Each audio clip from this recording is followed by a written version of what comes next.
ऐसी मूवी और भी पहले बन चुके हैं जो कि आर्मी और मिलिट्री के ऊपर, जिस पर विकी कौशल ने भी काम किया था, सैम बहादुर करके, उसका अभिनय आपने देखा ही था। बिल्कुल वैसे ही एक जीवनी है, क्योंकि उस पर अगर किसी की जीवनी के ऊपर अगर आप रिव्यू दें तो ये मेरे ख्याल से बेईमानी होगी, क्योंकि हर इंसान की अपनी एक जीवनी होती है, एक इमोशन होता है। इसको आप रिव्यू नहीं दे सकते, उसके फिल्म को रिव्यू दे सकते हैं, मगर उसकी जीवनी को आप, उसके सक्सेस को आप, जो उन्होंने जिया है मुरलीकांत पेटिकर ने, उसको आप सराहा सकते हैं, उसे थम्स अप कर सकते हैं, उसे आप ये कह सकते हैं कि हाँ, he is a winner, he is a man, जिन्होंने करके दिखाया है, जिन्होंने अपने सपनों को पूरा किया है। उनका सपना था ओलंपिक गेम में फर्स्ट मेडल जीतना, गोल्ड मेडल जीतना, जिसको वो जीतने के लिए अपनी लाइफ को, अपने उतार चढ़ाव अपनी जिंदगी में बहुत देखते हैं। Hi guys, this is Abhishek, you are watching Cinemax. आज मैं यहाँ पर बात करने वाला हूँ जी चंदू चैंपियन के बारे में। कल वो फिल्म रिलीज होने वाली है जो कि कबीर खान के द्वारा डायरेक्ट की गई है, और इसमें लीड एक्टर हमारे कार्तिक आर्यन हैं। इसमें अगर फिल्म की बात करें तो ये मुरलीकांत पेटिकर के ऊपर बेस्ड मूवी है, और इसकी स्टोरी ये है कि एक बच्चा एक सपना देखता है वो मेडल जीतने का ओलंपिक में, और वो किस तरीके से पहलवानी करता है, और पहलवानी करके वो बड़ा होता है, और एक पहलवानी के मंच पर जाता है, और पहलवानी लड़ते लड़ते वो जीत जाता है, मगर प्रतिद्वंदी वाले उसे कैसे उसे पीछा करके उसको मारना चाहते हैं, और वो भागते भागते भागते भागते वो ट्रेन में चढ़ जाता है, और ट्रेन में जो चढ़ता है वहाँ पे कुछ लोग मिलते हैं जो कि आर्मी बनने के लिए कोशिश करने के लिए वो पुणे जाते हैं। उसके साथ वो पुणे जाते हैं किस तरीके से, और वहाँ पे वो आर्मी में भर्ती हो जाते हैं। आर्मी में भर्ती होने के बाद वहाँ पे कुछ लोग उनका मजाक उड़ाते हैं। ये एक स्टोरी में एक चीज और है कि उनको बचपन से उनका मजाक उड़ाया जाता है, चंदू चंदू चैंपियन करके, कि वो कभी जिंदगी में कुछ कर नहीं पाएगा, मजाक उड़ाते हैं। वहां पर भी, आर्मी में भी किसी ने उनका मजाक उड़ाता है कि अरे तू तू क्या लड़ेगा पहलवानी, तू क्या लड़ेगा, तुम्हारे तुम्हारे बस की बात नहीं है। वहीं पर उन्हें गुस्सा आ जाता है, और उस आर्मी ऑफिसर को वो मारने लगते हैं।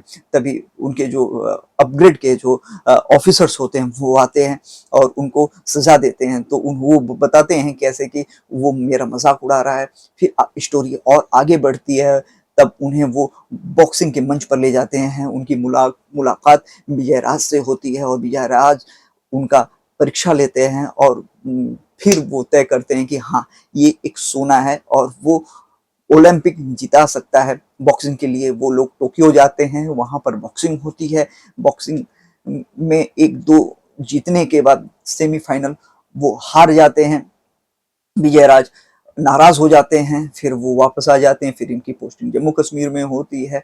फिर किस तरीके से पाकिस्तान के द्वारा वहां पर अटैक होता है, जिसमें कि विजय राज घायल हो जाते हैं। उनका एक फ्रेंड रहता है कार्तिक आर्यन का, जिसका किरदार रहता है, वो मर जाता है। फिर कार्तिक आर्यन को 9 गोलियां लगती हैं, वो बिस्तर पे रहते हैं। वहां पर जो कहानी की जो टर्निंग पॉइंट है वहां से होती है। उन्हें एक गोली जाके उनके रीढ़ की हड्डी में अटक जाती है, जिसकी वजह से उनके कमर के नीचे से पूरा जो बॉडी है सेंसलेस हो जाता है। उन्हें कुछ भी महसूस नहीं होता है, जो कि वो बिस्तर पे पड़े रहते हैं। फिर इनकी लाइफ में उनकी डाउनिंग देखकर वो आत्महत्या करने की कोशिश करते हैं, दवा खा के अल्कोहल के साथ कंज्यूम करने की कोशिश करते हैं, जिसमें कि फिर बेहोश हो जाते हैं। राजपाल यादव आते हैं तो फिर उन्हें होश आता है। तो फिर उनका जो सेंस है नीचे का, वो जो सेंसलेस हो गया था वो फिर सेंस काम करने लगता है। और आगे फिर वो किस तरीके से फिर विजयराज इनकी लाइफ में आते हैं और उन्हें प्रोत्साहित करते हैं कि तुम अभी भी चैंपियन हो, तुम चंदू चैंपियन नहीं, तुम चैंपियन हो। और उनके पैरा पैरा ओलंपिक के लिए उन्हें प्रोत्साहित करते हैं। जिनके पास पाँव टांग और हाथ नहीं रहता है, वो उस तरीके के लोग पैरा ओलंपिक में जाते हैं। तुम कोशिश कर सकते हो। तो तब कहते हैं कि मैं बॉक्सिंग कैसे करूंगा।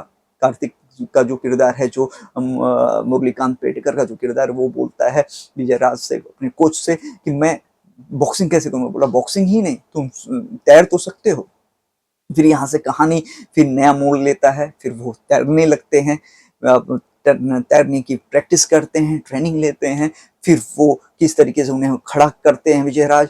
फिर जाकर वहां पर आर्मी ऑफिसर से रिक्वेस्ट करते हैं कि ओलंपिक जो हो रहा है उसमें योगदान करें, जिससे कि कार्तिक फिर से अपनी लाइफ के सपने को पूरा कर सकें। उनका सपना था मेडल जीतना ओलंपिक में, वो बचपन से ही था। सो वो फिर चले जाते हैं, ओलंपिक मेडल स्विमिंग में कैसे जीतते हैं, वो बहुत सारी कहानियां जो कि उनकी दबी रह जाती है। पूरी कहानी मुरलीकांत पेटकर की है, वो किस तरीके से उन्होंने ये लाइफ को जिया है, इसमें उन्हें कैसे पद्मश्री मिला, फिर बाद में 2018 में जाके सोचिए उनको उनकी ये जो कहानी थी वो किसी को पता नहीं चला कि इनके लाइफ के साथ क्या हुआ है। बाद में उसे खगाला गया, खोला गया, तो फिर गवर्नमेंट जागी और उनको उन्होंने पद्मश्री दिया। ये रही एक मुरलीकांत पेटकर की कहानी। अगर इसकी स्क्रीन प्ले पर आते हैं तो स्क्रीन प्ले मुझे लगता है हर जगह बहुत कमजोर है। यहाँ पर बहुत चीजें ऐसी हैं जहाँ पर बहुत कुछ दिखाने की कोशिश ऐसी हुई है कि बड़ा फेक सा लगता है। मुझे लगता है कि अगर कबीर खान थोड़ा काम कर लेते तो ये स्क्रीन प्ले और भी अच्छी हो सकती थी। अगर बात करें हम कार्तिक आर्यन की भी एक्टिंग थोड़ी सी मुझे कमी लगी, क्योंकि उससे भी बेहतर वो एक्टिंग कर सकते थे। जैसे हमने इससे पहले भी बहुत सारी ऐसी मूवीज आई हैं सैम बहादुर करके, जिसमें विकी कौशल ने मतलब कि फाड़ दिया था। उनकी एक्टिंग, उनका जो बॉडी लैंग्वेज, उनका बात करने का जो तरीका था वो बहुत ही खूबसूरत था।